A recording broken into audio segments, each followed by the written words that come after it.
আচ্ছা, এটা হচ্ছে আমাদের আজকের টপিক। টপিকটা দেখা যাচ্ছে?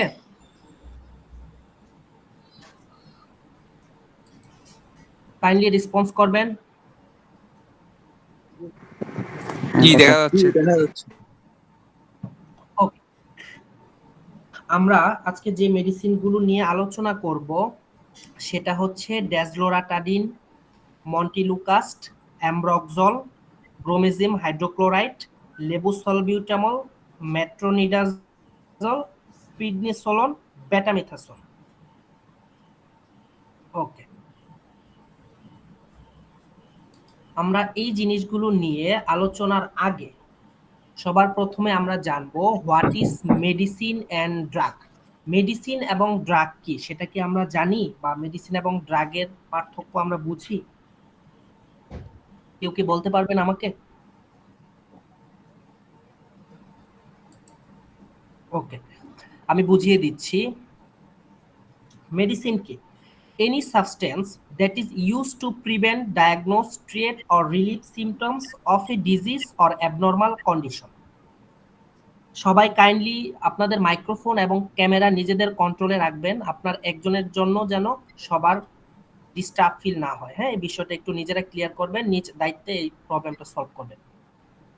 কারো কোনো প্রশ্ন থাকলে সে মাইক্রোফোন অন করে আমাকে প্রশ্ন করবেন। আচ্ছা, মেডিসিন কি? এটা একটা সাবস্টেন্স যা কোনো রোগ বা স্বাভাবিক অবস্থার লক্ষণগুলো প্রতিরোধ, নির্ণয়, চিকিৎসা বা উপশম করতে ব্যবহৃত হয়। এটা কি? এটা কোনো রোগের প্রতিরোধ, নির্ণয়, চিকিৎসা বা উপশম করতে ব্যবহৃত হয়। আচ্ছা, আর ড্রাগ কি? Drugs are substance that changes a person's mental or physical state. They can affect the way your brain works, how you feel and behave, your understanding and your sense. অর্থাৎ ড্রাগ এমন একটা পদার্থ যা কোনো ব্যক্তির মানসিক, শারীরিক অবস্থার পরিবর্তন, এগুলো আপনার মস্তিষ্কের কাজ, আপনি কিভাবে অনুভব করেন এবং আচরণ করেন এবং আপনার বোঝাপড়া এবং আপনার ইন্দ্রিয়গুলোকে প্রভাবিত করতে পারে। অর্থাৎ মেডিসিন হচ্ছে একটা সাবস্টেন্স যেটা আপনার কি করে কোনো রোগের প্রতিরোধ, নির্ণয়, চিকিৎসা বা উপশমে ব্যবহৃত হয়। আর ড্রাগটা কি? এটা হচ্ছে একটা পদার্থ যা কোনো ব্যক্তির মানসিক বা শারীরিক অবস্থার পরিবর্তন করে। আচ্ছা, যদি আরেকটু সহজভাবে আমি বলি তাহলে মেডিসিন হচ্ছে যা শুধু মেডিসিনাল পারপাসে ব্যবহার করা হয় তাকে মেডিসিন বলে। আর ড্রাগ হচ্ছে যা মেডিসিনাল পারপাস এবং অন্যান্য পারপাসও ব্যবহার করা হয় তাকে ড্রাগ বলে। বিষয়টা ক্লিয়ার? জি জি ক্লিয়ার।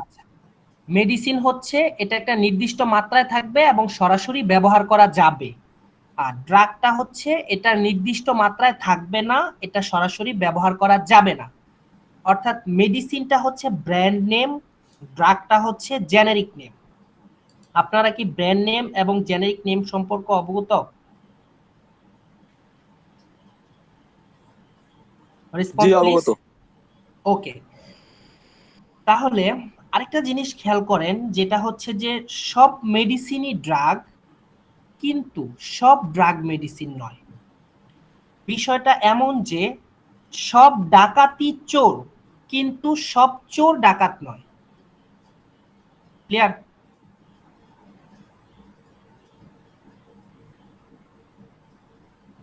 আচ্ছা, আমরা আমাদের প্রথম জেনেরিকে চলে যাব। আমাদের প্রথম জেনেরিক হচ্ছে ডেজলোরাটিডিন। আচ্ছা, ডেজলোরাটিডিনের যদি ব্র্যান্ড নেমের দিকে আমরা খেয়াল করি তাহলে হচ্ছে ডেস দেখতে পাবো আমরা, যেটা হচ্ছে অপসনিন ফার্মাসিউটিক্যালসের। নিউসিলর দেখতে পাচ্ছি আমরা ইনসেপ্টা ফার্মাসিউটিক্যালসের। ডেজলোর দেখতে পারি আমরা, সেটা হচ্ছে অরিয়ন ফার্মার। অ্যাসলোর দেখতে পাচ্ছি আমরা, সেটা হচ্ছে ড্রাগ ইন্টারন্যাশনালের।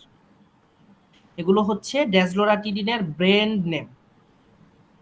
ওকে, আমরা যদি এখন ডেজলোরাটিডিনের ড্রাগ ক্লাসটা দেখি তাহলে এটা হচ্ছে অ্যান্টিহিস্টামিন গ্রুপের ড্রাগ বা অ্যান্টিহিস্টামিন ক্লাসের ড্রাগ। আর যদি আমরা ডেজলোরাটিডিনের ডোজেস ফর্মের দিকে খেয়াল করি তাহলে 6 থেকে 11 মাস বয়সের তাদেরকে 1 মিলিগ্রাম পার ডে সাজেস্ট করা হয়। 12 months to 5 years যারা তাদের 1.25 মিলিগ্রাম পার ডে সাজেস্ট করা হয়।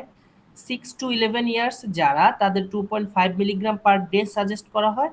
আর 12 ইয়ার্স অ্যান্ড অ্যাডাল্ট যারা তাদেরকে 5 মিলিগ্রাম পার ডে সাজেস্ট করা হয় বা ডক্টর প্রেসক্রাইব করে থাকে। ডোজেস ফর্মটা ক্লিয়ার?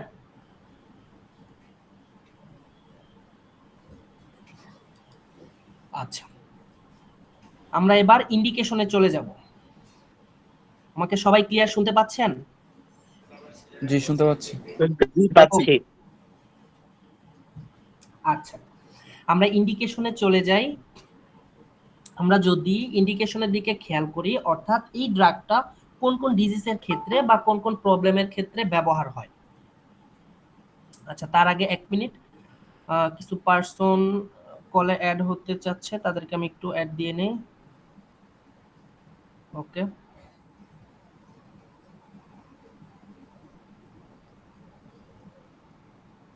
আচ্ছা, ওকে। ইন্ডিকেশন মানে কোন কোন ডিজিজের ক্ষেত্রে বা কোন কোন প্রবলেমে এই ড্রাগটা ব্যবহার করা হয় সেটা যদি আমরা দেখি, তাহলে স্নিজিং এর ক্ষেত্রে এটা ব্যবহার করা হয়। ইচিং এর ক্ষেত্রে, স্নিজিং মানে হচ্ছে হাঁচি কাশি, ইচিং মানে চুলকানো বা নাসাল ডিসচার্জ মানে হচ্ছে নাক দিয়ে পানি পড়া, অতিরিক্ত পানি পড়ার ক্ষেত্রেও এটা আমরা ব্যবহার করি। তারপর কমন কোল্ডের ক্ষেত্রে এটা আমরা ব্যবহার করে থাকি, কফিং এর ক্ষেত্রে ব্যবহার করে থাকি, সিজনাল অ্যালার্জিক রাইনিটিস হলেও আমরা এই ড্রাগটা ব্যবহার করে থাকি। এগুলো হচ্ছে এই ড্রাগের ইন্ডিকেশন। আর যদি আমরা কন্ট্রা ইন্ডিকেশনের দিকে তাকাই, তাহলে আমরা দেখতে পারবো যে যাদের হাইপার সেন্সিটিভিটি রয়েছে তাদের এই ড্রাগটা ব্যবহারের ক্ষেত্রে কন্ট্রা ইন্ডিকেশন রয়েছে। তাহলে হাইপার সেন্সিটিভিটি কি? হাইপার সেন্সিটিভিটি হচ্ছে কোনো ড্রাগ বা অন্যান্য পদার্থের প্রতি আমাদের ইমিউন সিস্টেমের অতিরঞ্জিত প্রতিক্রিয়া। মানে কোনো ড্রাগ বা একটা ফরেন পার্টিকেল যদি আমাদের শরীরে এন্ট্রি করে বা প্রবেশ করে, তার উপর আমাদের শরীরের যে অটোমেটিক ইমিউন সিস্টেম আছে সেটার একটা অতিরিক্ত প্রতিক্রিয়া হয়ে যায়। প্রতিক্রিয়া হওয়া ভালো, বাট সেটা অতিরিক্ত প্রতিক্রিয়া হয়ে যায়। ক্লিয়ার বিষয়টা সবার কাছে?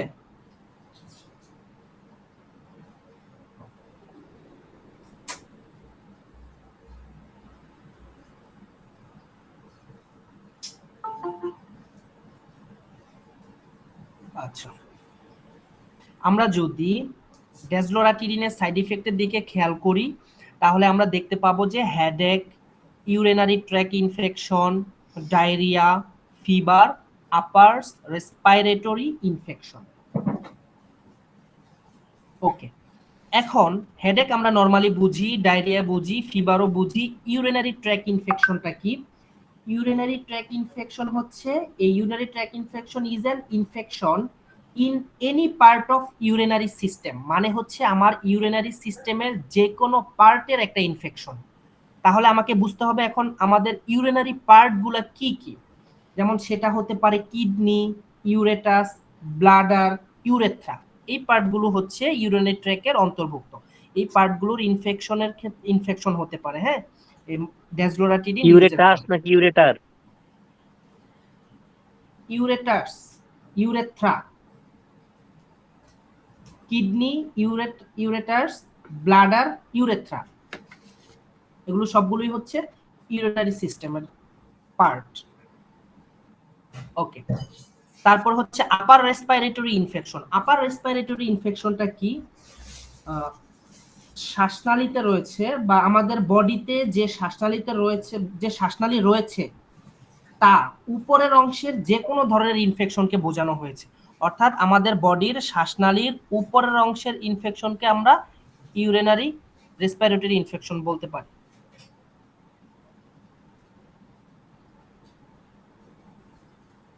আচ্ছা, তারপর যদি আমরা দেখি ওয়ার্নিং এর ক্ষেত্রে US FDA pregnancy category C এটা। আচ্ছা, আমরা কি প্রেগন্যান্সি ক্যাটাগরি সম্পর্কে জানি?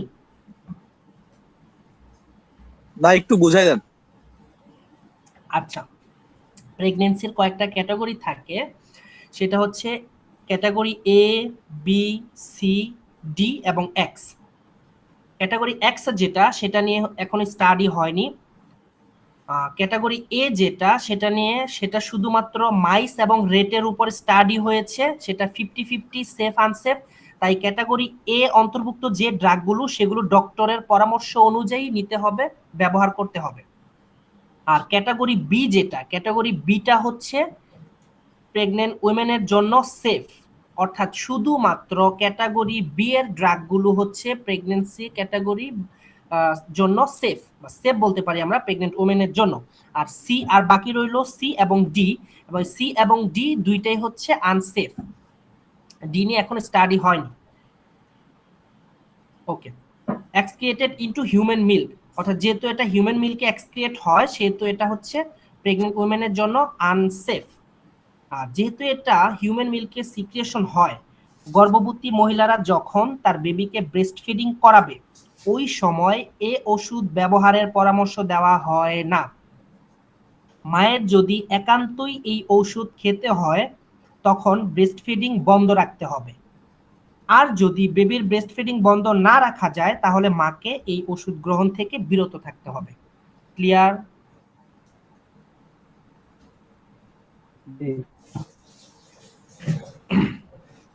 ওকে, এখন আমরা চলে যাব মন্টিলুকাস্টে। মন্টিলুকাস্ট হচ্ছে জেনারিক নেম, এর ব্র্যান্ড নেম গুলো হচ্ছে অ্যারন, লুমোনা, এমকাস্ট। আচ্ছা, অ্যারনটা হচ্ছে হেলথ কেয়ার ফার্মাসিউটিক্যালস এর, লুমোনা হচ্ছে এসকেপ ফার্মাসিউটিক্যালস এর, আর এমকাস্টটা হচ্ছে ড্রাগ ইন্টারন্যাশনালের। মন্টিলুকাস্টের ড্রাগ ক্লাসের উপর যদি আমরা দেখি, ড্রাগ ক্লাসটা দেখলে সেটা হচ্ছে লিউকেট্রাইন মডিফায়ার্স ক্লাসের একটা ড্রাগ। আর এটা ডোজেস ফর্মের দিকে যদি আমরা দেখি তাহলে এটা 2 থেকে 5 বছর বয়সের 4 মিলিগ্রাম পার ডেইলি প্রেসক্রাইব করা হয়। 6 থেকে 14 বছর বয়সের জন্য 5 মিলিগ্রাম পার ডে। 15 বছর বয়স এবং তার উপরে যারা আছে বা অ্যাডাল্ট তাদের ক্ষেত্রে 10 মিলিগ্রাম পার ডে। আমরা এখানে একটা অ্যারনের ছবি দেখতে পাচ্ছি, এটা হচ্ছে আপনার হেলথ কেয়ার ফার্মাসিউটিক্যালস। আচ্ছা, ইন্ডিকেশন, হ্যাঁ, কোন কোন ডিজিজের ক্ষেত্রে এটা ব্যবহার করা হয়। আচ্ছা, প্রথমত হচ্ছে অ্যাজমা। অ্যাজমা তো আমরা বুঝি। Allergic rhinitis, exercise induce bronchospasm. Exercise induce bronchospasm জিনিসটা কি? এক্সারসাইজ ইনডিউস ব্রঙ্কোস্পাজম হচ্ছে শ্বাসনালীর সংকীর্ণতা, মানে শ্বাসনালীটা চেপে যাওয়া বা চুপসে যাওয়া বা চিকুন হয়ে যাওয়া, যার ফলে ব্যায়াম বা শারীরিক পরিশ্রমের সময় শ্বাস প্রশ্বাস গ্রহণের ক্ষেত্রে প্রবলেম ক্রিয়েট হতে পারে। অর্থাৎ শ্বাসনালীর সংকীর্ণতার একটা ঘটনা যা ব্যায়াম বা শারীরিক পরিশ্রমের সময় বা পরে ঘটতে পারে।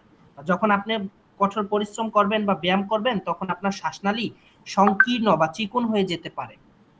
এই ধরনের প্রবলেমের ক্ষেত্রে এই মেডিসিনটা প্রেসক্রাইব করা হয়। এক্সারসাইজ ইনডিউসিং ব্রঙ্কোস্পাজম, বিষয়টা ক্লিয়ার?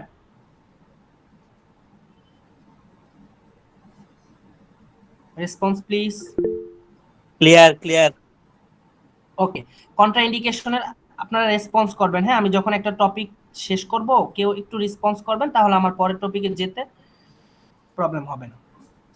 আপনারা যদি কোনো কথা না বুঝেন তাহলে তো আমি বুঝতে পারবো না, হ্যাঁ। আচ্ছা, কন্ট্রাইন্ডিকেশনটা হচ্ছে সেম, যে হাইপার সেনসিটিভিটি, যাদের হাইপার সেনসিটিভিটি রয়েছে তাদের ক্ষেত্রে এটা সতর্কতার সাথে ব্যবহার করতে হবে।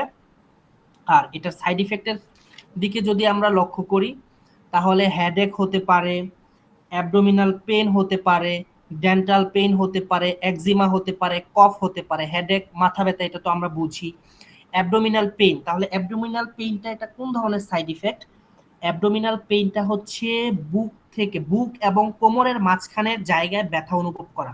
আমাদের বুক থেকে কোমরের মাঝখানে যে কোনো জায়গায় ব্যথা অনুভব হতে পারে। তারপর হচ্ছে ডেন্টাল পেইন, ডেন্টাল দাঁতে ব্যথা হতে পারে, দাঁতের মাড়িতে ব্যথা হতে পারে, একজিমা হতে পারে। একজিমা হচ্ছে কি? একজিমা হচ্ছে একটা স্কিন ডিজিজ, যেটা হচ্ছে যে স্কিনটা ড্রাই হয়ে যায় বা স্কিনে চুলকানি হতে পারে, হ্যাঁ। আর একটা হচ্ছে কফিং হতে পারে। আচ্ছা, ওয়ার্নিং, ওয়ার্নিং এর ক্ষেত্রে কি দেখা যায়, এটা AUTGA প্রেগন্যান্সি ক্যাটাগরি B1, তার মানে এটা প্রেগন্যান্সি ক্যাটাগরির জন্য সেফ, কারণ আমি বলেছিলাম শুধুমাত্র B1 ক্যাটাগরি যেটা সেটা প্রেগন্যান্ট উইমেনদের জন্য সেফ। আর AUTGA দ্বারা কি বোঝানো হয়েছে, যে এটা Australian authority therapeutic good administration. Australian authority therapeutic goods administration এটাকে কি করছে, গবেষণা করে এটাকে প্রেগন্যান্সি ক্যাটাগরি B1 এ ফেলেছে, বা তারা এটাকে সেফ ডিক্লারেশন করেছে। আচ্ছা, তারপরেও এটা সেফ হওয়া সত্ত্বেও the manufacturer makes no recommendation regarding use during lactation. ম্যানুফ্যাকচারাররা কি করে না, ডিউরিং ল্যাকটেশন মানে ব্রেস্ট ফিডিং এর সময় এটা প্রেগনেন্ট উইমেনদের প্রেসক্রাইব করতে সাজেস্ট করেন না, বা ডক্টরের পরামর্শ অনুযায়ী এটা গ্রহণ করার পরামর্শ নিতে বলে। ওকে, আমরা এখন অ্যামব্রক্সলে চলে যাব। অ্যামব্রক্সল হচ্ছে নট অ্যাপ্রুভ FDA। আচ্ছা, আমরা নট অ্যাপ্রুভ FDA মানে কি, এটা কি বুঝি? Fixed not drug action. Not approve FDA। আচ্ছা, তারপর আমি একটু এক্সপ্লেন করে দিচ্ছি। নট অ্যাপ্রুভ FDA মানে হচ্ছে আনরেজিস্টার্ড ড্রাগ, অর্থাৎ যেই ড্রাগটা এফডিএটা হচ্ছে একটা ইউএস এর সংস্থা, যেটাকে বলে food and drug administration. FDA means হচ্ছে ফুড অ্যান্ড ড্রাগ অ্যাডমিনিস্ট্রেশন, এটা ইউএস এর একটা সংস্থা। এই সংস্থায় যে ড্রাগগুলা রেজিস্টার্ড না সেগুলোকে হচ্ছে নট অ্যাপ্রুভ FDA মেডিসিন বলা হয়। অর্থাৎ কি করে, যে ঔষধ প্রস্তুতকারক এই ড্রাগগুলো অনুমোদনের জন্য FDA মানে এই ড্রাগগুলো বাজারে অনুমোদনের জন্য FDA এর কাছ থেকে আবেদন করার প্রক্রিয়ার মাধ্যমে যায়নি, বা FDA তে রেজিস্ট্রেশন করেনি। আচ্ছা, এই ড্রাগের কিছু সমস্যা আছে, এটা হচ্ছে কি লেক অফ এভিডেন্স থাকে, তারপর আননোন ম্যানুফ্যাকচারিং প্রসেস, এটার ম্যানুফ্যাকচারিং প্রসেসটা ফিক্সড না, মানে হযবরল এলোমেলো থাকে। তারপরে লেবেল এন্ড প্রেসক্রাইবিং ইনফোটা কি করে, নট রিভিউ, তারা রিভিউ করে না। তারপরে আনটেস্টেড ড্রাগ, এটা হচ্ছে ড্রাগটা আনটেস্টেড থাকে। অর্থাৎ এই ড্রাগগুলোর হচ্ছে কিছু অ্যাডভার্স ইফেক্ট থাকে বেশি, মানে ক্ষতিকর দিক থাকে, কার্যকরী দিক থাকে, সাথে সাথে ক্ষতিকর দিকও থাকে, কিন্তু ক্ষতিকরের দিকটা একটু বেশি। এর জন্য এটাকে কি করে, FDA অ্যাপ্রুভ করে না। আমি যদি একটা হিস্টোরি বা ঘটনা বলি, তাহলে কুইনিন সালফেটের ঘটনা আমি বলতে পারি। কুইনিন সালফেট একটা অ্যামব্রক্সলের মতো নট অ্যাপ্রুভ FDA ড্রাগ। এটা এতই মারাত্মক ছিল, এটার সাইড ইফেক্টটা 1969 সাল থেকে 2006 সাল পর্যন্ত FDA এই ড্রাগের বিরুদ্ধে 665টা অ্যাডভার্স রিপোর্ট পেয়েছে, মানে অভিযোগ পেয়েছে। এর সাথে 93 জন মানুষ মৃত্যুবরণ করেছে এই ড্রাগ নিয়ে, এটার অ্যাডভার্স ইফেক্টের জন্য। আচ্ছা, আর এই কুইনিন সালফেট ড্রাগটা মেইনলি হচ্ছে ম্যালেরিয়া ট্রিটমেন্টে আগে ব্যবহার করা হতো।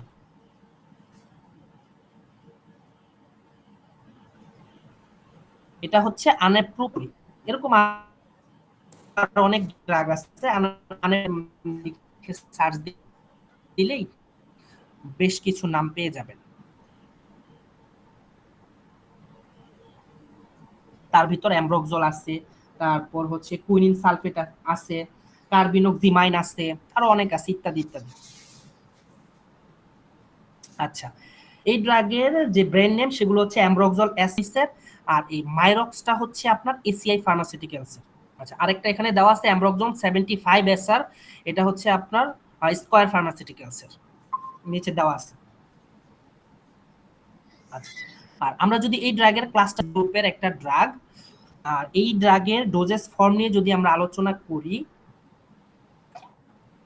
তাহলে দেখতে পাবো 2 থেকে 5 বছর বয়সী যাদের, তাদেরকে 2.5 ml দৈনিক 2 থেকে 3 বার নেওয়ার জন্য প্রেসক্রাইব করে। 5 থেকে 10 বছর 5 ml 2 to 3 টাইমস এ। 10 বছর বয়সে যারা, তাদের 10 ml 3 times in a day. আর 12 বছর প্লাস বা অ্যাডাল্ট যারা, তাদেরকে একটা ক্যাপসুল দেওয়া হয় ডেইলি, পার ডে 1 ক্যাপসুল। ওকে, আমরা যদি অ্যামব্রক্সলের ইন্ডিকেশনে চলে যাই, দ্যাট মিন্স অ্যামব্রক্সল কোন কোন ক্ষেত্রে ব্যবহার করা হয়, সেক্ষেত্রে আমরা কি দেখতে পারবো, আমরা দেখতে পারবো mucolytic, productive cough, acute and chronic bronchitis, asthmatic ব্রঙ্কাইটিসের ক্ষেত্রে এটা ব্যবহার করা হয়, ক্রনিক নিউমোনিয়ার ক্ষেত্রে এটা ব্যবহার করা হয়। তাহলে আমরা প্রথমে জানতে হবে মিউকোলাইটিকটা কি। মিউকোলাইটিকটা হচ্ছে হাইপার সিক্রিয়েশন শ্লেষ্মা, মানে আমাদের মুখ থেকে খুব পরিমাণে শ্লেষ্মা যদি বের হয় তখন এটার প্রিভেন্টের জন্য এই ড্রাগটা ইউজ করা হয়। আরেকটা হচ্ছে প্রোডাক্টিভ কফ, এটাও সেম, যে শ্বাসনালী থেকে শ্লেষ্মা বা ফরেন ম্যাটেরিয়াল পরিষ্কার করতে সাহায্য করে। আপনার শ্বাসনালীতে যদি অধিক পরিমাণে শ্লেষ্মা সিক্রেশন হয় তাহলে কি হবে, শ্বাসনালী সবসময় ভেজা থাকবে, তাহলে সেখানে ফরেন ম্যাটেরিয়াল বেশি ভেজা থাকবে, ফরেন ম্যাটেরিয়াল আটকে থাকবে, তখন কি হবে, বিভিন্ন ইনফেকশন হবে। এজন্য এই শ্বাসনালীর হাইপার সিক্রিয়েশন শ্লেষ্মাটাকে প্রিভেন্টের জন্য এই ড্রাগটা ব্যবহার করা হয়। আচ্ছা, আরেকটা হচ্ছে যে acute and chronic bronchitis. Acute and chronic ব্রঙ্কাইটিসটা কি? এটা হচ্ছে ইনফেকশন অফ লাং ইরিটেশন। এটা হচ্ছে একটা ফুসফুসের জ্বালা পোড়া বা সংক্রমণ বলতে পারেন, বা এই ফুসফুসের জ্বালা পোড়া বা সংক্রমণের ক্ষেত্রেও এই ড্রাগটা প্রেসক্রাইব করা হয়। আর অ্যাজমাটিক ব্রঙ্কাইটিস, অ্যাজমাটিক ব্রঙ্কাইটিস কি? এটা হচ্ছে হাঁপানির সমস্যা। এটা হচ্ছে শ্বাসনালী ফুলে যাওয়া, তখন কি হয়, ফুসফুসে বায়ু, শ্বাসনালী ফুলে গেলে ফুসফুসে বায়ু প্রবাহিত হয় না। আর ফুসফুসে যদি বায়ু প্রবাহিত না হয় তাহলে আমাদের ব্লাডে ঠিকমতো অক্সিজেন পৌঁছাতে পারে না, বা ব্লাড তখন পরিমাণ মতো অক্সিজেন সরবরাহ করতে পারে না। সেক্ষেত্রে কি হয়, আমাদের শ্বাস নিতে কষ্ট হয় বা শ্বাসনালীর সমস্যা হয়। আরেকটা হচ্ছে ক্রনিক নিউমোনিয়া, মানে ক্রনিক মানে হচ্ছে জোরালো বা আরো বেশি হওয়া। নিউমোনিয়ার সমস্যার ক্ষেত্রেও হচ্ছে এই ড্রাগটা ব্যবহার করা হয়। ইন্ডিকেশনটা ক্লিয়ার আপনারা? স্যার একবার বলবেন শুরু থেকে? কে ভাই? ওকে, আমার কথা যদি ক্লিয়ার না শোনা যায় আমাকে বলবেন, হ্যাঁ? ওকে, এখন আমরা চলে যাই সাইড ইফেক্টে। যদি আমরা এই ড্রাগটা সাইড ইফেক্ট দেখি তাহলে গ্যাস্ট্রোইন্টেস্টাইনাল ডিসঅর্ডার হতে পারে, মানে পাকস্থলীতে প্রবলেম হতে পারে, skin and subcutaneous tissue disorder হতে পারে, আমাদের ত্বকের প্রবলেম হতে পারে বা স্কিনের প্রবলেম হতে পারে, রেসপাইরেটরি ডিসঅর্ডার হতে পারে, আচ্ছা, বা শ্বসন তন্ত্রের সমস্যা হতে পারে, নার্ভাস সিস্টেম ডিসঅর্ডার মানে হচ্ছে আমাদের স্নায়বিক সমস্যা হতে পারে। এগুলো হচ্ছে এই ড্রাগের সাইড ইফেক্ট শো করতে পারে, বা এই জিনিসগুলো এই ড্রাগের সাইড ইফেক্ট হিসেবে শো করে, বা এই সিমটমস গুলো। আচ্ছা, যদি আমরা ওয়ার্নিং এর দিকে দেখি, patient with hepatic and renal insufficiency should take it with caution. অর্থাৎ যেই ধরনের পেশেন্টের হেপাটিক অ্যান্ড রেনাল ইনসাফিসিয়েন্সির প্রবলেম রয়েছে তাদের সতর্কতার সাথে এই ড্রাগটা গ্রহণ করতে হবে, অবশ্যই ডাক্তারের পরামর্শ অনুযায়ী। আচ্ছা, প্রেগন্যান্সি এন্ড ল্যাকটেশন যদি আমরা দেখি তাহলে pregnancy category not classified, that means pregnant উইমেনদের জন্য এই ড্রাগটা আনসেফ।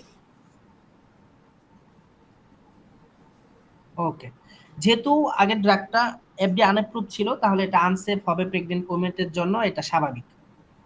আচ্ছা, আমরা এখন আরেকটা আনঅ্যাপ্রুভ এফডিএ ড্রাগ সম্পর্কে জানবো, সেটা হচ্ছে ব্রোমেজিন হাইড্রোক্লোরাইড।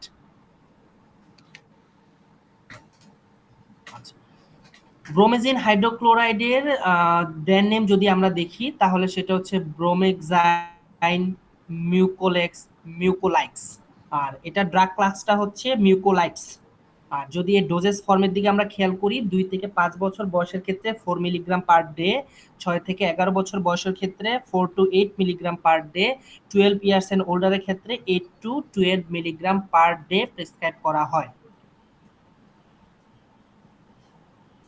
আচ্ছা, ইন্ডিকেশন মানে কোন কোন ডিজিজের ক্ষেত্রে বা কোন কোন প্রবলেমের ক্ষেত্রে এই ড্রাগটা ব্যবহার করা হয়। ফার্স্ট অফ অল, ব্রঙ্কাইটিসিস এর ক্ষেত্রে এই ড্রাগটা, যাদের ব্রঙ্কাইটিসিস আছে তাদের এই ড্রাগটা তাদেরকে প্রেসক্রাইব করা হয়। কফ যদি থাকে, কফিং প্রবলেম, তখন এটা ইন্ডিকেট প্রেসক্রাইব করা হয়। কমন কোল্ডের ক্ষেত্রে, নাসাল কনজেশনের ক্ষেত্রে, উইপিং কফের ক্ষেত্রে, এয়ারওয়ে সিক্রেশন ক্লিয়ারেন্স থেরাপির ক্ষেত্রে। আচ্ছা, এই প্রবলেমগুলো যাদের আছে তাদের ক্ষেত্রে হচ্ছে এই ড্রাগটা প্রেসক্রাইব করা হয় বা তাদেরকে এই ড্রাগটা ব্যবহারের নির্দেশ দেওয়া হয়।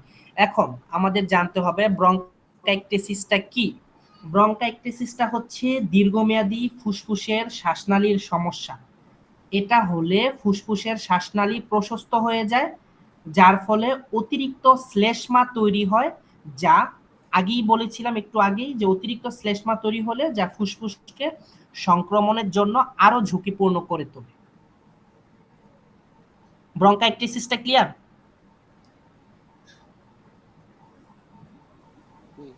জি স্যার আবার বললে ভালো হয়। আচ্ছা, তো বলতে হবে তো, না বললে তো হবে না।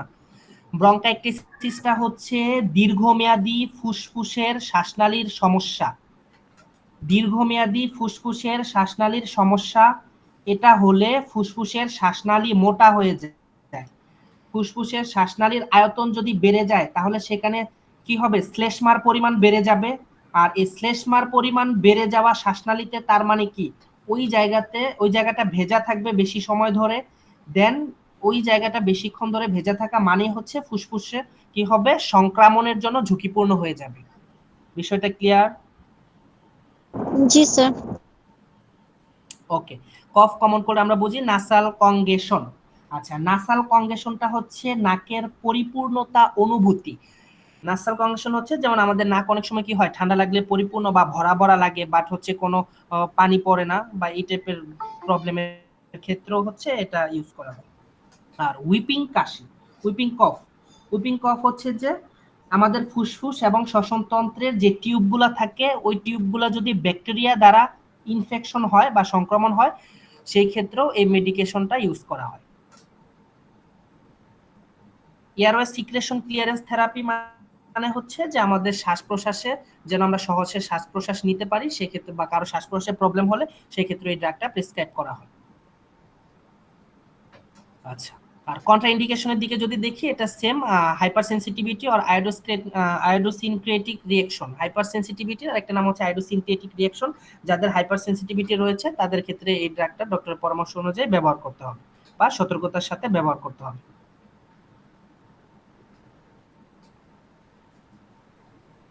আচ্ছা, আমরা যদি এর সাইড ইফেক্টের দিকে খেয়াল করি তাহলে আমরা দেখব ইরিটেশন অফ ইয়ার, কানে অস্বাভাবিক বা অস্বস্তি বোধ হতে পারে, অ্যালার্জিক স্কিন র্যাশ হতে পারে বা অ্যালার্জি হতে পারে, ডিজিনেস হতে পারে, ডিজিনেস মানে মাথা ঘোরা বা অস্থির ফিল হতে পারে, হেডেক মানে তো মাথা ব্যথা, নওজিয়া বা বমি বমি ভাব, ভমিটিং মানে বমি হওয়া, ডায়রিয়া মানে হচ্ছে ডায়রিয়া হতে পারে। ওকে। প্রেগন্যান্সি এন্ড ল্যাকটেশনের ক্ষেত্রে pregnant women do not take this drug unless it is absolutely appropriate. মানে হচ্ছে প্রেগন্যান্ট উইমেনের ক্ষেত্রে এই ড্রাগটা প্রেসক্রাইব করা হয় না। যদিও প্রেসক্রাইব করা হয়, ইমার্জেন্সি প্রয়োজন হয়, সেক্ষেত্রে ডক্টরের পরামর্শ অনুযায়ী তার পেশেন্টকে ডক্টর ইনটেক করতে হবে বা গ্রহণ করতে হবে। The medication can pass into the breast milk and can causes some serious side effect to the ইনফেন্টস।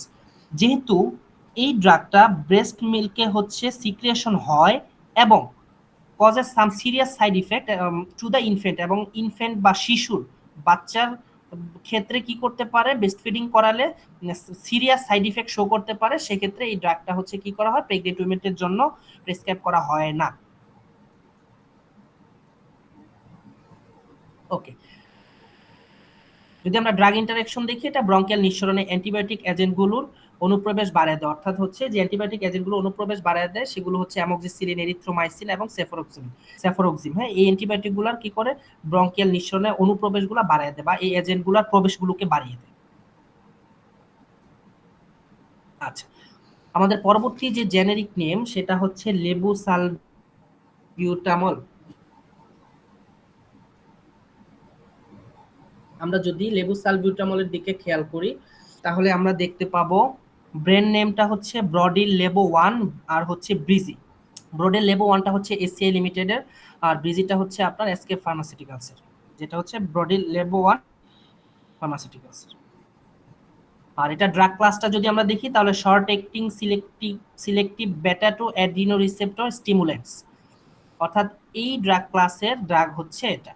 আর এটা ডোজেস ফর্মের দিকে যদি আমরা দেখি, 2 থেকে 5 ইয়ার বয়সের ক্ষেত্রে 0.1 মিলিগ্রাম 3 টাইমস ডেইলি, 6 থেকে 11 years 1 milligram 3 times daily, 12 years and olders বা অ্যাডাল্ট যারা তাদের ক্ষেত্রে 1 থেকে 2 মিলিগ্রাম ডেইলি 3 বার নেওয়ার নির্দেশ দেওয়া হয়।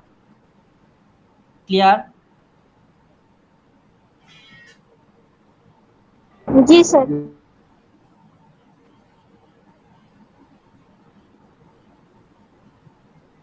ওকে।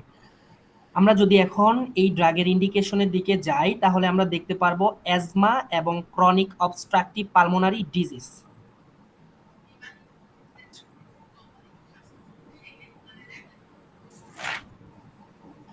এখন অ্যাজমা তো আমরা বুঝি, ক্রনিক সিওপিডি বা ক্রনিক অবস্ট্রাকটিভ পালমোনারি ডিজিজ কি? এটা হচ্ছে বা সিওপিডি বলতে আমরা বলতে পারি যে a group of disease that causes air flow blockage and breathing related problem. Breathing related problem মানে কি? যা আমাদের ফুসফুসে বায়ু প্রবাহ বাধাপ্রাপ্ত হয় এবং যা একটি শ্বাস প্রশ্বাস সম্পর্কজনিত সমস্যা। সিওপিডি মানে হচ্ছে যে আমাদের ফুসফুসে ঠিকমতো বায়ু প্রবাহিত হচ্ছে না বা শ্বাস প্রশ্বাস জনিত সমস্যা, এটাকে সিওপিডি বলা হয়। আর এই ড্রাগের কন্ট্রা ইন্ডিকেশনের দিকে যদি আমরা খেয়াল করি সেক্ষেত্রে আমরা দেখতে পারবো যে patients with a history of hyper sensitivity, অর্থাৎ যে সকল পেশেন্টের হাইপার সেন্সিটিভিটি স্টোরি বা ইতিহাস রয়েছে তাদেরকে এই ড্রাগটা ডক্টরের পরামর্শ অনুযায়ী গ্রহণ করতে হবে। আচ্ছা,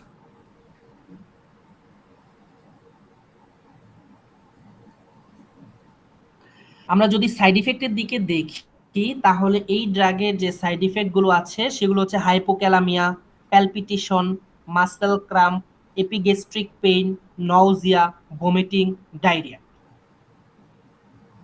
আমরা নরমালি নউজিয়া হচ্ছে বমি বমি ভাব, ভমিটিং মানে বমি, ডায়রিয়া এগুলো বুঝি। আচ্ছা, হাইপোক্যালামিয়াটা কি? হাইপোক্যালামিয়া ক্যালসিয়ামের পরিমাণ কমে যাওয়া, এই हाइपोकैल्शियमिया भैया, হাইপোক্যালসিমিয়া। हाइपोकैल्शियमिया।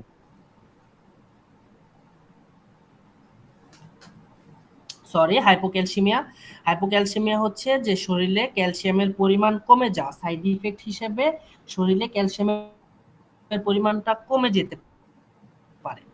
আর প্যালপিটেশন হচ্ছে হার্টবিট ইরেগুলার হওয়া বা হার্টবিট বেড়ে যাওয়া, সাইড ইফেক্ট হিসেবে এটা হার্টবিট বেড়ে যেতে পারে। মাসল ক্রাম্প মানে হচ্ছে যে এপিগ্যাস্ট্রিক পেইন যেটা, সেটা হচ্ছে পেটের উপরের অংশের ব্যথা হতে পারে। আচ্ছা, এখানে হাইপোক্যালসিয়ামের একটা পিকচার দেওয়া আছে, হ্যাঁ, যে আমাদের শরীরে যদি ক্যালসিয়ামের পরিমাণ কমে যায় তখন এই হাড়গুলো এরকম ক্ষয় হতে থাকে, বা এটাকে অস্টিওপোরোসিসও বলা হয় অনেক সময়। সেই ওকে, ওয়ার্নিং যদি আমরা দেখি তাহলে কি করতে হবে? Particular caution in advice in acute severe asthma. আচ্ছা, অ্যাকিউট সিভিয়ার অ্যাজমা যাদের আছে তাদেরকে হচ্ছে সতর্কতার সাথে এটা ব্যবহার করতে হবে। স্টেরয়েড এন্ড ডাইউরেটিক্স, যখন স্টেরয়েড এবং ডাইউরেটিক্স কোনো পেশেন্ট নিবে তখন একই সাথে এই ড্রাগটা ব্যবহারের ক্ষেত্রে ডক্টরের পরামর্শ নিতে হবে অবশ্যই। Serum potassium level should be monitored. এই ড্রাগটা যখন লং টার্ম কেউ ইনটেক করবে তখন তার সেরাম পটাশিয়াম লেভেলের তারতম্য হতে পারে, সেক্ষেত্রে তাকে এই দিকে লক্ষ্য রাখতে হবে। আচ্ছা, প্রেগন্যান্সি আর ল্যাকটেশনের ক্ষেত্রে এটা pregnancy category C, that means হচ্ছে এটা আনসেফ প্রেগন্যান্ট উইমেনের জন্য। আচ্ছা, interaction no clinically relevant unfavourable interaction with other medication has been reported, অর্থাৎ হচ্ছে অন্য কোনো ওষুধের সাথে এটা ইন্টারাকশন পাওয়া যায়নি। স্যার স্ক্রিন শেয়ার কি দেখা যাচ্ছে না? সরি, স্ক্রিন শেয়ার দেখা যাচ্ছে না। এটা কি সবার ক্ষেত্রে হচ্ছে? জি হ্যাঁ, অফ হয়ে গেছে। সবার ক্ষেত্রে হচ্ছে। এটা কতক্ষণ ধরে হচ্ছে বলতে হবে তো। বেশিক্ষণ না, 10-15 সেকেন্ড লাস্ট ওয়ান স্লাইড। ওকে, আমি স্ক্রিনটা আরেকটু শেয়ার দিয়ে নিচ্ছি।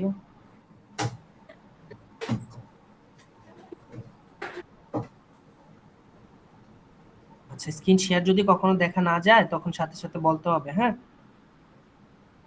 কন্ট্রান্ডিকশনের পর থেকে যে প্রেগন্যান্সি হ্যাঁ, ইয়াটা আমি যদি বলি, আমার বলার সাথে সাথে যদি আপনার স্ক্রিনটাও দেখেন তাহলে বিষয়টা আরো ইজি লাগবে বা সহজে বুঝতে পারবেন, ক্লিয়ার লাগবে আপনাদের কাছে। আচ্ছা, এখন দেখা যাচ্ছে? জি হ্যাঁ। ওকে, give me a second.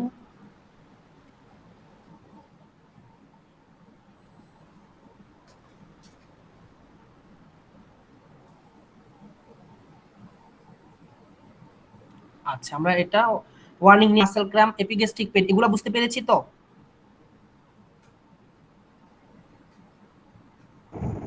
জি। ওকে, তাহলে এর ওয়ার্নিংটা থেকে হয়তো বা স্ক্রিনটা দেখা যাচ্ছিল না। আচ্ছা, ওয়ার্নিংটা হচ্ছে particular caution is advised in acute severe asthma, অর্থাৎ যাদের অ্যাকিউট সিভিয়ার অ্যাজমা রয়েছে তাদের হচ্ছে সতর্কতার সাথে এই ড্রাগটা ব্যবহার করতে হবে। স্টেরয়েডস এন্ড ডায়োরেটিক যারা নিবে, যে পেশেন্টরা, তাদেরকে কি করতে হবে, এই ড্রাগটা একই সাথে ব্যবহারের ক্ষেত্রে ডক্টরের পরামর্শ নিতে হবে। আচ্ছা, ডায়োরেটিক্স কারণে, ডায়োরেটিক্স হচ্ছে কিডনির যে পেশেন্টগুলো আছে তারা ডায়োরেটিক্স নিয়ে থাকে। আর serum potassium level should be monitored. এই ড্রাগটা লং টার্ম যখন ব্যবহার করা হবে তখন আপনার সেরাম পটাশিয়ামের লেভেলটা তারতম্য হতে পারে, সেক্ষেত্রে হচ্ছে সতর্ক থাকতে হবে। আচ্ছা, এটাও ডিসকাস করেছি। প্রেগন্যান্সি ক্যাটাগরি সি, অর্থাৎ হচ্ছে এটা আনসেফ। ইন্টারেকশন হচ্ছে নো ক্লিনিক্যাল ইন্টারেকশন, অর্থাৎ এটা কোনো ড্রাগের সাথে ইন্টারেকশন পাওয়া যায়নি এই ড্রাগটার সাথে অন্য কোনো ড্রাগের। আচ্ছা, এখন আমরা একটা কমন ড্রাগ সম্পর্কে এখন জানবো, মেট্রোনিডাজল। মেট্রোনিডাজলটা হচ্ছে আপনার ব্র্যান্ড নেম অ্যামোডিস, ফিলমেট, ফ্লাজিল। আমরা কি অ্যামোডিস, ফিলমেট বা ফ্লাজিল এগুলোর সাথে পরিচিত আছি? জি। আচ্ছা, অ্যামোডিসটা হচ্ছে আপনার স্কয়ার ফার্মাসিউটিক্যালসের, আর ফিলমেটটা হচ্ছে বেক্সিমকো ফার্মার, আর ফ্লাজিলটা হচ্ছে আপনার খুব সম্ভবত সাইনোভিয়া ফার্মার। ওকে, এই ড্রাগের ক্লাসটা যদি আমরা বলি তাহলে হচ্ছে অ্যান্টি ডায়রিয়াল, অ্যান্টি প্রোটোজল এন্ড অ্যামোবায়োসিটিস। আচ্ছা, আমরা মেট্রোনিডাজলটা হচ্ছে এক ধরনের অ্যান্টিবায়োটিক, এটা কি আমরা জানি? জি। মেট্রোনিডাজলটা প্রোটোজোয়াল হচ্ছে অ্যান্টিবায়োটিক্স। অ্যান্টিবায়োটিক, হ্যাঁ। এই মেট্রোনিডাজলের ডোজটা, যেহেতু এটা অ্যান্টিবায়োটিক, এটা হচ্ছে কয়েকটা ট্রিটমেন্টের ক্ষেত্রে ব্যবহার করা হয় ডিজিজের ক্ষেত্রে। সেটা হচ্ছে যেমন অ্যামোবায়োসিস, ট্রিকোমোনিয়াসিস, গিয়ার্ডিয়াসিস, এগুলো হচ্ছে চাইল্ড ডোজ। অ্যামোবায়োসিসের চাইল্ড ডোজের ক্ষেত্রে এগুলো, যেহেতু এখানে অনেকগুলা ডোজের সম্পর্কে বলতে গেলে অনেক সময় লাগবে, আপনারা এটা একটু স্ক্রিনশট নিয়ে রাখতে পারেন, পরবর্তীতে দেখে নেবেন। হ্যাঁ, আমি জাস্ট বলে দিচ্ছি যে অ্যামোবায়োসিসের ক্ষেত্রে এই ডোজেসটা হচ্ছে ফলো করা হয়, ট্রিকোমোনিয়াসিসের ক্ষেত্রে এই ডোজেসটা ফলো করা হয়, গিয়ার্ডিয়াসিসের ক্ষেত্রে এই ডোজেসটা ফলো করা হয়। আচ্ছা, অ্যামোবায়োসিস, গিয়ার্ডিয়াসিস আর ট্রিকোমোনিয়াসিস কি সেটা আমি আলোচনা করব। আর অ্যানাবরিক ব্যাকটেরিয়াল ইনফেকশনের ক্ষেত্রে এই ডোজেসটা ব্যবহার করা হয়। এই চারটা গেল হচ্ছে চাইল্ডদের ক্ষেত্রে। আর অ্যাডাল্টদের ক্ষেত্রে, অ্যাডাল্ট অ্যামোবায়োসিস হলে তখন এই ডোজেসটা ফলো করা হয়। আর ট্রিকোমোনিয়াসিসের ক্ষেত্রে এই ডোজেসটা ফলো করা হয়, গিয়ার্ডিয়াসিসের ক্ষেত্রে এই ডোজেসটা ফলো করা হয়। অ্যানারোবিক ব্যাকটেরিয়াল ইনফেকশন যদি হয় তখন এই ডোজেসটা ফলো করা হয়। এটা অবশ্যই ডক্টর আপনার কোন ডিজিজ হয়েছে সেটার উপর অ্যানালাইসিস করে আপনাকে ডোজেসটা প্রেসক্রাইব করবে। আর আমরা কি করি, মেট্রোনিডাজল আমাদের লুজ মোশন হলে নিজেদের ইচ্ছা মতো দোকানে গিয়ে নিয়ে নিই, তাই না? একটা ফ্লাজিল নিয়ে আসি, একটা ফিলমেট নিয়ে আসি, একটা অ্যামোডিস নিয়ে আসি, কিন্তু এটা আসলে ঠিক না। এটা এটা এক্ষেত্রে কি হয়, আপনার অ্যান্টিবায়োটিক রেজিস্ট্যান্স হয়ে যায়। আচ্ছা, কাজেই তাহলে এখন থেকে কি করতে হবে, মেট্রোনিডাজল ব্যবহারে সতর্ক থাকতে হবে, এবং এটা ফুল কোর্স।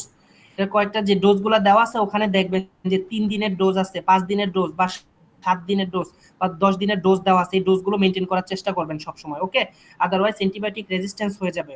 ডায়রিয়া হলে, সামান্য ডায়রিয়া হলেই মেট্রোনিডাজলের ফ্লাজিল বা ফিলমেট, অ্যামোডিস এগুলো ইনটেক করা যাবে না। হ্যাঁ, আচ্ছা। যদি আমরা মেট্রোনিডাজলের ইন্ডিকেশনগুলো দেখি, এটা কোন কোন ক্ষেত্রে ব্যবহার করা হয়, সেক্ষেত্রে হচ্ছে ট্রিকোমোনিয়াসিস, অ্যামিওবায়োসিস, এই যে একটু আগে যেগুলো বললাম, giardiasis, anaerobic bacterial infection, Intra abdominal infection, বোন এন্ড জয়েন্ট ইনজেকশন। আচ্ছা, ট্রিকোমোনিয়াসিসটা কি? ট্রিকোমোনিয়াসিসটা হচ্ছে একটা ভ্যাজাইনাল ইনফেকশন। ভ্যাজাইনাল ইনফেকশনের ক্ষেত্রেও মেট্রোনিডাজল ইউজ করা হয়। অ্যামিওবায়োসিসটা কি? এটা হচ্ছে এক ধরনের মানুষের ব্যাকটেরিয়াল ইনফেকশন বা পরজীবীর ইনফেকশন, যার কারণে ডায়রিয়া বা লুজ মোশন হতে পারে। গিয়ার্ডিয়াসিস কি? এটাও এক ধরনের ডায়রিয়া জনিত রোগ। অ্যানারোবিক ব্যাকটেরিয়া ইনফেকশন মানে এটা ব্যাকটেরিয়া ইনফেকশন, মেইনলি সংক্রামক রোগের ক্ষেত্রে এটা ব্যবহার করা হয়। আচ্ছা, না, ইন্ট্রা অ্যাবডোমিনাল পেন ইনফেকশন মানে হচ্ছে অ্যাবডোমিনাল ইনফেকশনের ক্ষেত্রে এটা ব্যবহার করা হয়। ওকে, কন্ট্রাইন্ডিকেশনটা যদি আমরা দেখি তাহলে history of hyper sensitivity to metronidazole or other nitroimidazole derivatives, অর্থাৎ হচ্ছে যে মেট্রোনিডাজল এবং আদার নাইট্রোনিডাজল ডেরিভেটিভসের যে ড্রাগগুলো আছে এদের প্রতি কি হাইপার সেন্সিটিভ, এই ড্রাগের প্রতি মানুষের হাইপার সেন্সিটিভিটি রিঅ্যাকশন রয়েছে। ওকে, এখন আমরা যদি এটার সাইড ইফেক্ট গুলো দেখি তাহলে হচ্ছে ডায়রিয়া হতে পারে, তারপর painful or difficulty urinary irritability হতে পারে, উইকনেস হতে পারে, ভীষণ প্রবলেম মানে চোখে অস্পষ্টতা দেখা দিতে পারে লং টাইম ব্যবহারের ক্ষেত্রে সাইড ইফেক্ট হিসেবে, পেইন বিহাইন্ড ইউর আইস চোখের পেছনে ব্যথা হতে পারে। ওয়ার্নিং মানে কি কি ওয়ার্নিং দেওয়া হয় বা ওয়ার্নিং গুলো কি কি এই ড্রাগের ক্ষেত্রে সেটা আমরা দেখব। যে পেশেন্ট উইথ সিএনএস ডিজিজ, যাদের সিএনএস দ্যাট মিন্স হচ্ছে সেন্ট্রাল নার্ভাস সিস্টেম, অর্থাৎ যাদের সেন্ট্রাল নার্ভাস সিস্টেম বা স্নায়ুজনিত রোগ রয়েছে তাদের ক্ষেত্রে এই ওষুধটা ব্যবহারে সতর্ক থাকতে হবে। স্টোরি অফ সিজর ডিসঅর্ডার সম্পর্কে কি কেউ জানেন, কোনো আইডিয়া আছে?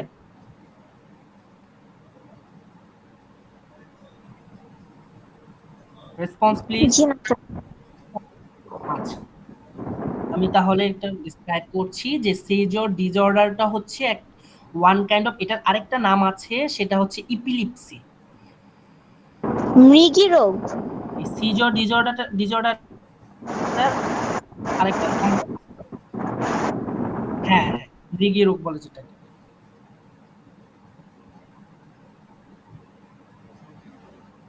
সরি আমার স্ক্রিনটা চলে গেছে।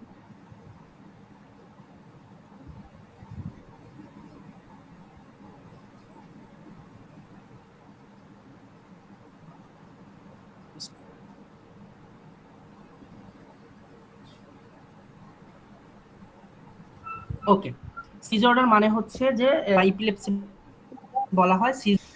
সিজর ডিসঅর্ডারটা হচ্ছে যে ব্রেইনের সিএনএস টিস্যুর ড্যামেজ।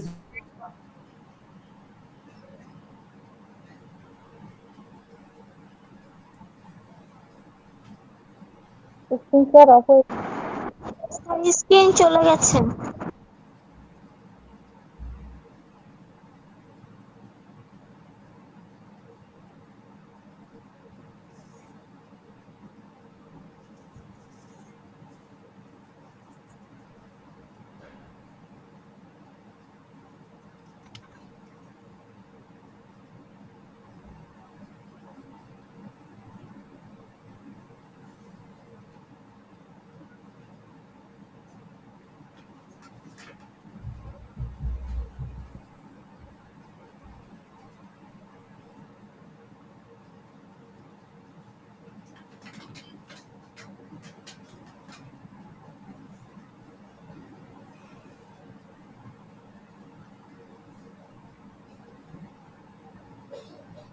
স্ক্রিন অ্যাড চলে গেছে।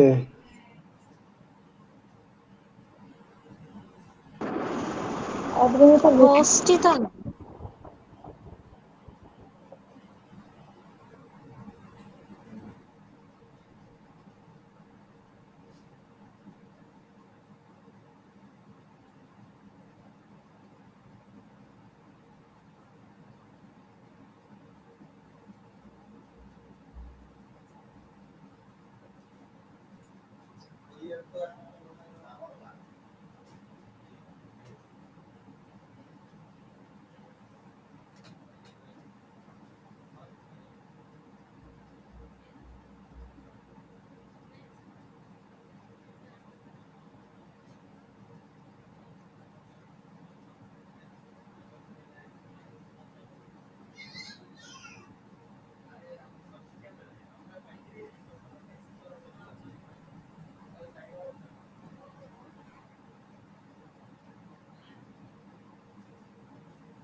হ্যালো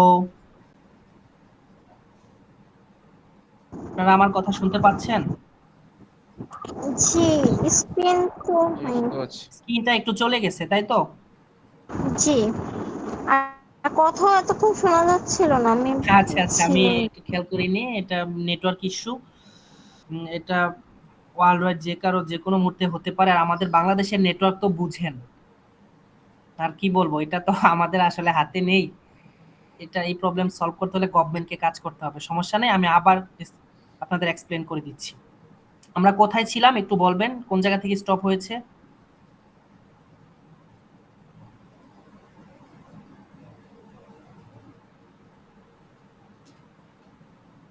হ্যাঁ, এখানেই ছিলাম। আমরা কি ইন্টারঅ্যাকশনের রেনাল ক্লিয়ারেন্সটা কি বুঝেছিলাম? না না, প্রেগনেন্সির আগ পর্যন্ত ছিলাম।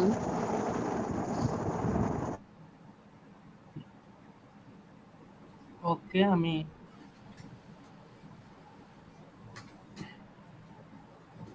আচ্ছা, ওয়ার্নিংটা আমরা দেখেছিলাম ভালোভাবে, শুনেছিলাম। এই জায়গাটাতে ছিলাম। আচ্ছা, ওয়ার্নিংটা কি শোনা গিয়েছিল না তার আগেই কেটে গিয়েছিল? সিজার ডিসঅর্ডারের পর থেকে আর শোনা যায়নি। ও আচ্ছা, ঠিক আছে। সিজার ডিসঅর্ডার তো যেটা বললাম, যেটা হচ্ছে ব্রেনের হ্যাঁ, সিএনএস এর একটা ডিসঅর্ডার, হ্যাঁ, বা এপিলেপসি যেটাকে আমরা বলি। আচ্ছা, তাদের ক্ষেত্রে এই ড্রাগটা সাবধানতার সাথে ব্যবহার করতে হবে। সিভিয়ার হেপাটিক ইম্পেয়ারমেন্ট যাদের, তাদের এটা সাবধানে ব্যবহার করতে হবে। মনিটর প্লাজমা লেভেল যখন এই ড্রাগটা আপনি নিবেন তখন আপনার প্লাজমা লেভেলটা কি কমে গেল না বেড়ে গেল সেদিকে মনিটর করতে হবে বা খেয়াল রাখতে হবে। তারপর prolong used May result in fungal or bacterial super infection, অর্থাৎ যদি আপনি অনেক সময় ধরে এই ড্রাগটা নিতে থাকেন সেক্ষেত্রে আপনার fungal or bacterial super infection হতে পারে।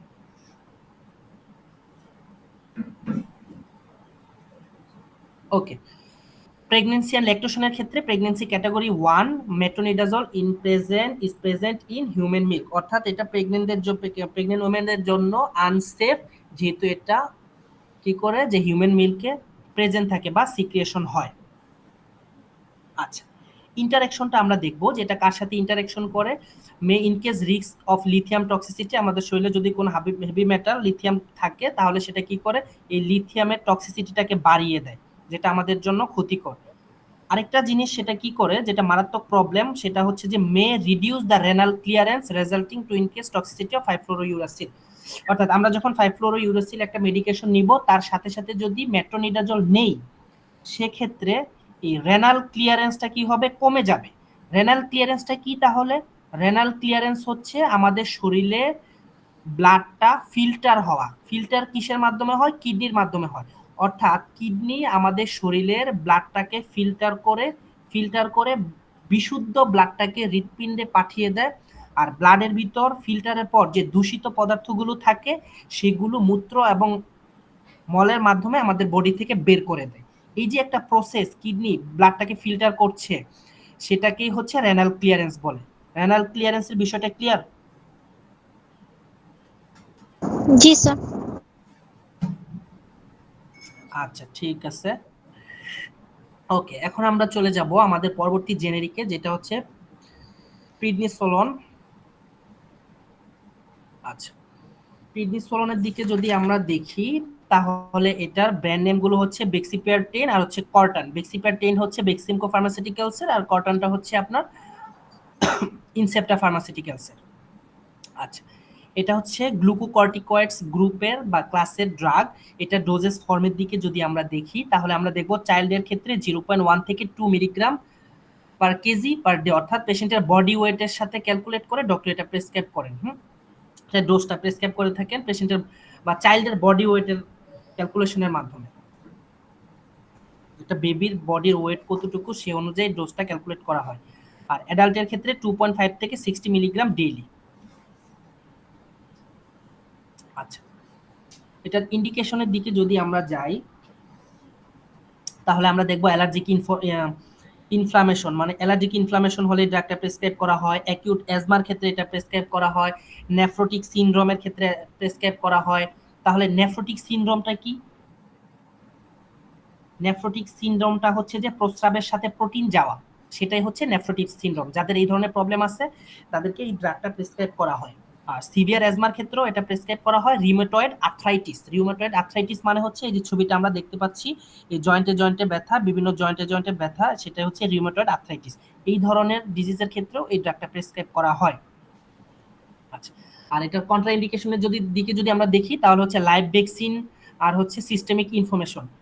লাইভ ভ্যাকসিন মানে হচ্ছে আমরা জানি হ্যাপাটাইটিস বি ভ্যাকসিন আমরা যখন নেই তখন একটা 9 মাসের ডিউরেশন থাকে, যে বা যদি আমরা কোভিডের ভ্যাকসিন দিকে খেয়াল করি তাহলে আমরা দেখতে পাবো কি কোভিডের ফার্স্ট ডোজ যখন দিছি, সেকেন্ড ডোজ তার 1-2 মাস পর, থার্ড ডোজ তার কিছু কয়েক মাস পর, ফোর্থ ডোজ তার কয়েক মাস পর। এই যখন আমাদের ডোজটা চলতে থাকবে বা একটা ডিউরেশন থাকবে, কোনো একটা ভ্যাকসিনের ডোজ চলাকালীন অবস্থায় যদি আমি এই ড্রাগটা নেই, তখন আমার এই ড্রাগটা ওই ভ্যাকসিনের সাথে কন্ট্রা ইন্ডিকেশন হতে পারে। ক্লিয়ার বিষয়টা?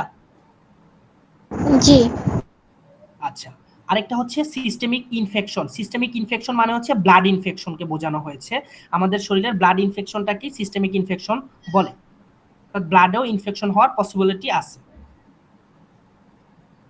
আচ্ছা, এর সাইড ইফেক্টগুলো আমরা যদি দেখি তাহলে acne, diabetes mellitus, GI perforation. Acne তো আমরা বুঝি, যেটাকে আমরা ব্রন বলি, ডায়াবেটিস হতে পারে সাইড ইফেক্ট হিসেবে। জিআই পারফোরেশন, জিআই মানে হচ্ছে গ্যাস্ট্রো ইন্টেস্টাইনাল ট্র্যাক্ট, অর্থাৎ হচ্ছে আমাদের পাকস্থলী ছিদ্র হয়ে যেতে পারে। হ্যাঁ, এটার সাইড ইফেক্টটা এতই তীব্র যে আমাদের পাকস্থলীটা ছিদ্র হয়ে যেতে পারে, সেটাকে হচ্ছে জিআই পারফোরেশন বলা হয়। আর গ্লুকোজ ইনটলারেন্স মানে হচ্ছে যেটা প্রি ডায়াবেটিক একটা অবস্থা তৈরি হতে পারে, মানে ডায়াবেটিক হবে এরকম একটা অবস্থা সৃষ্টি হতে পারে। আর ইনক্রিজিং ইনসোমনিয়া মানে অস্বাভাবিক, মানে ঘুমের প্রবলেম হতে পারে, মেনস্ট্রুয়াল ইরেগুলারিটি হতে পারে, অস্টিওপোরোসিস হতে পারে, পেপটিক আলসার হতে পারে। আচ্ছা, পেপটিক আলসার তো আমরা বুঝি, পাকস্থলীতে যে আলসার হতে পারে, যে ছবিটা দেখা যাচ্ছে। আর অস্টিওপোরোসিস হচ্ছে শরীরে ক্যালসিয়ামের মাত্রা কমে গেলে বা হাড়জনিত সমস্যা, মেইনলি এটাকে অস্টিওপোরোসিস বলা হয়, বা হাড়জনিত সমস্যা হতে পারে সাইড ইফেক্ট হিসেবে। আচ্ছা, আর আমরা যদি এটার ওয়ার্নিংটা দেখি, ওয়ার্নিং এর দেখে লক্ষ্য করলে আমরা দেখতে পাবো যে patient with hyper thyroidism, peptic ulcer, hypertension, osteoporosis, অর্থাৎ যাদের হাড়জনিত সমস্যা আছে তাদের ক্ষেত্রে এটা সতর্কতার সাথে ব্যবহার করতে হবে। হাইপারটেনশন মানে যাদের হাই ব্লাড প্রেশার আছে তারা সতর্কতার সাথে এটা ব্যবহার করবে বা ডক্টরের পরামর্শ অনুযায়ী এটা ব্যবহার করবে। যাদের পেপটিক আলসার আছে তারা সতর্কতার সাথে এটা ব্যবহার করবে। পেশেন্ট উইথ হাইপারথাইরয়েডিজম, হাইপারথাইরয়েডিজম হচ্ছে আমাদের গলায় একটা গ্রন্থি থাকে যেটাকে থাইরয়েড গ্রন্থি বলে। এই থাইরয়েড গ্রন্থির যার প্রবলেম আছে তাদেরকে এই ওষুধটা ব্যবহারের ক্ষেত্রে ডক্টরের পরামর্শ নিতে হবে। ক্লিয়ার? আচ্ছা, প্রেগন্যান্সি ক্যাটাগরির ক্ষেত্রে হচ্ছে pregnancy category not classified, that means হচ্ছে এটা প্রেগন্যান্ট উইমেনদের জন্য হচ্ছে আনসেফ। আচ্ছা, আমরা আজকে আমাদের লাস্ট টপিকে চলে এসেছি।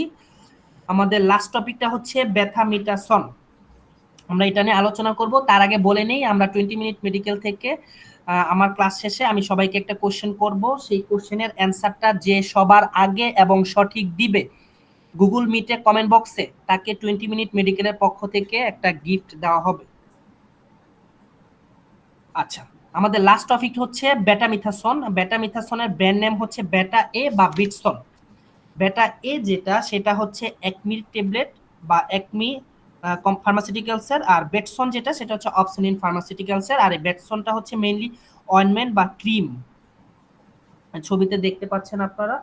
আর এই বেটামিথাসনের ড্রাগ ক্লাসিফিকেশনটা যদি আমরা দেখি সেক্ষেত্রে এটা গ্লুকোকর্টিকয়েডস আর কর্টিকোস্টেরয়েডস গ্রুপের বা ক্লাসের ড্রাগ এটা। আর এটা ডোজেস ফর্মের দিকে যদি আমরা খেয়াল করি তাহলে আমরা দেখতে পাবো যে আন্ডার 12 ইয়ার্স, 12 বছরের নিচে যারা, তাদের ক্ষেত্রে 0.0175 থেকে 0.125 মিলিগ্রাম পার কেজি ডেইলি, অর্থাৎ পেশেন্টের বডি ওয়েট ক্যালকুলেশন করে ড্রাগটা ডক্টর প্রেসক্রাইব করে থাকে, মানে চাইল্ড বা চিলড্রেন যারা, বেবিদের ক্ষেত্রে। আর যারা অ্যাডাল্ট তাদের ক্ষেত্রে হচ্ছে 0.5 থেকে 5 মিলিগ্রাম ডেইলি। ওকে, আমরা এখন ইন্ডিকেশনে চলে যাব। ইন্ডিকেশন হচ্ছে কোন কোন ক্ষেত্রে মেডিসিনটা ব্যবহার করা হয়, সেটা হচ্ছে রিউমেটয়েড আর্থ্রাইটিস, যেটা আমরা বললাম গিটে ব্যথা বা জয়েন্টে জয়েন্টে ব্যথা। একজিমাতেও এটা ব্যবহার করা হয়। আমরা এখন এই যে একজিমার একটা ছবি দেখা যাচ্ছে এখানে, একজিমা কি স্কিন ড্রাই হয়ে যেতে পারে, স্কিনে র্যাশ হতে পারে, চুলকানি হতে পারে, বা স্কিন প্রবলেম, এটাকে হচ্ছে মেইনলি একজিমা বলে। আর ডার্মাটাইটিস। কন্টাক্ট ডার্মাটাইটিসটা হচ্ছে এক ধরনের একজিমা টাইপের ডিজিজ বা skin disease. Multiple sclerosis, multiple স্ক্লেরোসিসটা কি? মাল্টিপল স্ক্লেরোসিসটা হচ্ছে এটা আমাদের ব্রেন এবং মেরুদণ্ডে এফেক্টেড একটা রোগ। মাল্টিপল স্ক্লেরোসিসটা হচ্ছে আমাদের ব্রেন এবং মেরুদণ্ড এফেক্টেড একটা রোগ, যার ফলে কি হয় আমাদের দৃষ্টি, বাহু বা পায়ের চলাচল বা দেহের ভারসাম্যর সমস্যার সৃষ্টি হতে পারে। মাল্টিপল স্ক্লেরোসিসটা ক্লিয়ার সবার কাছে?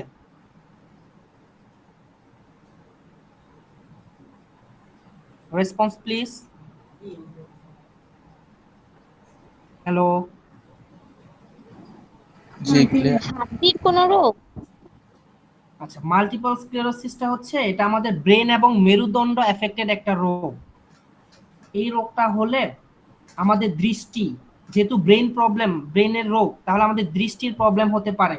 আমাদের বাহু যেহেতু মেরুদণ্ডের সাথে সংযুক্ত বা আমাদের স্কেলিটল বা আমাদের কঙ্কালের সাথে সম্পর্কিত, সেহেতু এটা কি হতে পারে আমাদের বাহু এবং পায়ের চলাচল এবং দেহের ভারসাম্যর সমস্যার সৃষ্টি হতে পারে। দেহের ভারসাম্যের সমস্যার সৃষ্টি হবে কেন? কারণ আমাদের দেহের ভারসাম্য বজায় রাখে কি? কঙ্কাল।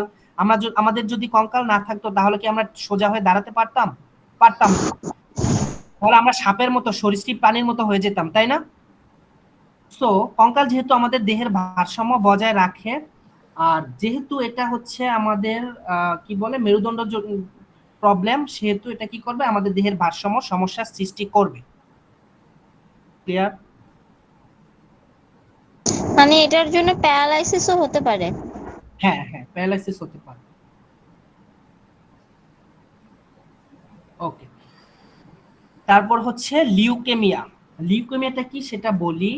লিউকেমিয়া চিকিৎসায় হচ্ছে এই ড্রাগটা ব্যবহার করা হয় যারা লিউকেমিয়া এফেক্টেড। লিউকেমিয়াটা হচ্ছে এটা একটা ব্লাডের এক ধরনের ক্যান্সার জনিত রোগ। আমাদের ব্লাডে 3 ধরনের রক্তকণিকা থাকে, সেটা আমরা জানি, যে শ্বেত রক্তকণিকা, আরেকটা হচ্ছে যে লোহিত রক্তকণিকা, আরেকটা হচ্ছে প্লাটিলেট। এখন শ্বেত রক্তকণিকা, যেটাকে হোয়াইট ব্লাড সেল বলা হয়, এই শ্বেত রক্তকণিকার ক্যান্সার হলে সেটাকে লিউকোমিয়া বলা হয়, যেটাকে আমরা ব্লাড ক্যান্সার নামে চিনি সকলে। ব্লাড ক্যান্সার নামে যেটাকে আমরা সকলে চিনি। ক্লিয়ার? লিউকোমিয়াটা কি?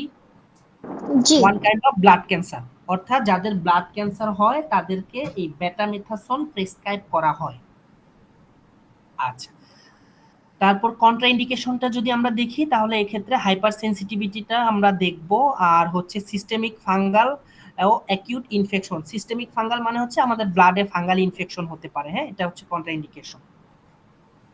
আচ্ছা, আমরা যদি এখন এটার সাইড ইফেক্টের দিকে খেয়াল করি তাহলে আমরা দেখব যে ব্লারি ভিশন, মানে চোখে অস্পষ্ট দেখতে পারি। তারপর ইনডাইজেশন, মানে পরিপাকে সমস্যা হতে পারে। নার্ভাসনেস, মানে নার্ভাসনেস হয়ে যেতে পারি আমরা। সাইকোটিক, মানে সাইকো প্রবলেম হতে পারে। ইনসোমনিয়া, মানে অনিদ্রা হতে পারে। মাসেল এন্ড জয়েন্ট পেইন হতে পারে।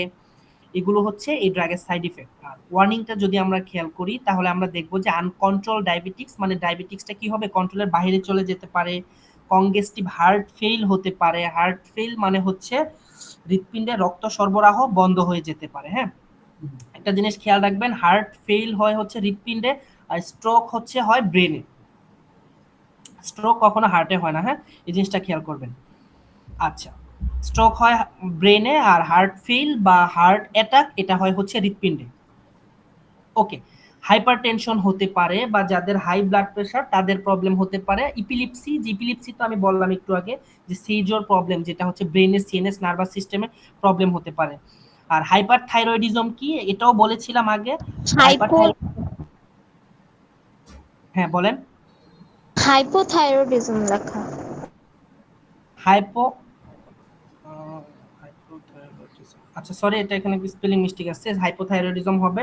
আচ্ছা, হাইপোথাইরয়েডিজমটা হচ্ছে মেইনলি আমাদের থাইরয়েড গ্ল্যান্ডটা হচ্ছে কি হয়, আমাদের থাইরোক্সিন হরমোন সিক্রিয়েশন করে। মনে করেন যে 1 ঘন্টায় আমাদের এই গ্ল্যান্ডটা হচ্ছে 10 মিলিগ্রাম হরমোন নিঃসরণ করার কথা, যেটা হচ্ছে বডির ফুল কাজের জন্য কি নরমাল বা স্বাভাবিক। যদি 1 ঘন্টায় 10 মিলিগ্রাম সিক্রিয়েশন না করে 1 লিটার সিক্রিয়েশন করে ফেলে, তাহলে সেটা আমাদের বডির জন্য কি হবে, ক্ষতি হবে না? জি। এই যে প্রবলেমটা, হ্যাঁ, থাইরয়েড গ্রন্থি থেকে থাইরক্সিন হরমোন নিঃসরণ হয়। এই থাইরক্সিন হরমোন যদি প্রয়োজনের অতিরিক্ত নিঃসরণ হয়ে যায় তখন সেটাকে আমরা হাইপারথাইরয়েডিজম বলবো।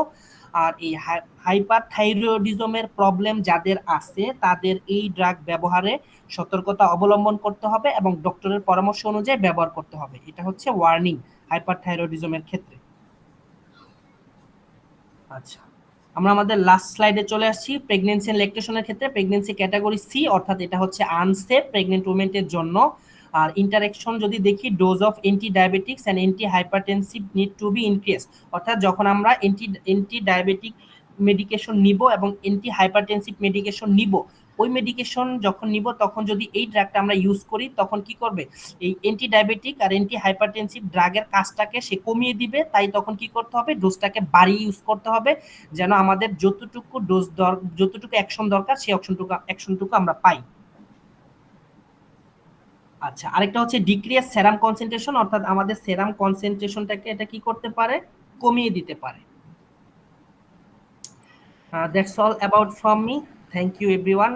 Have anyone any question, please? ভাইয়া প্রথম 3-4টা স্লাইড আমি মিস করে গেছি, ওগুলো যদি একটু দেখাতেন। আসলে আমাদের মিটিং এর টাইম 1 আওয়ার, তো এটা অটোমেটিক্যালি 1 আওয়ার হলে এটা লিভ নিয়ে নেয়। আমি সম্ভবত আর 1-1.5 মিনিট পরে আমি না চাইলেও মিটিং এর কল কেটে যাব।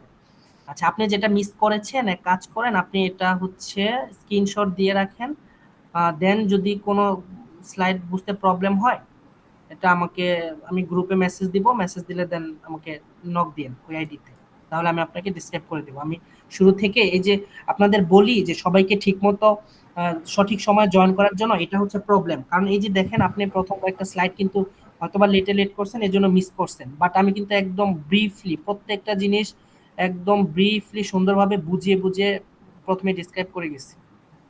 ওকে, হ্যাঁ হ্যাঁ ঠিক আছে। আপনি স্ক্রিনশট নিয়ে নিতে পারেন। এটার পর হচ্ছে এটা। হ্যাঁ নিয়ে নিছি, আর লাগবে না, ওই প্রথম 3-4টা। ওকে, ঠিক আছে। আচ্ছা, আর আরেকটা বিষয় যেটা আমি বলেছিলাম যে আমি একটা প্রশ্ন কমেন্ট করব, সেটার অ্যান্সার যে সবার আগে দিতে পারবে তাকে হচ্ছে 20 মিনিট মেডিকেলের পক্ষ থেকে সঠিক এবং সবার আগে যে অ্যান্সারটা দিতে পারবে তাকে হচ্ছে প্রাইজ দেওয়া হবে বা পুরস্কৃত করা হবে।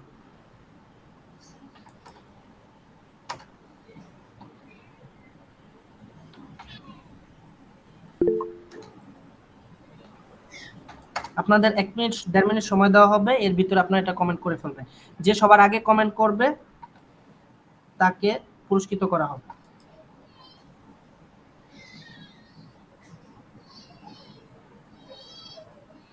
ওকে, প্রশ্নটা হচ্ছে what is today's topic name, মানে আজকের টপিকগুলো কি ছিল, আজকের ড্রাগের নামগুলো কি ছিল, এই ড্রাগের নামগুলো আপনারা কমেন্ট করবেন এখানে। যে সবার আগে কমেন্ট করতে পারবে এবং সঠিক এবং নির্ভুল কমেন্ট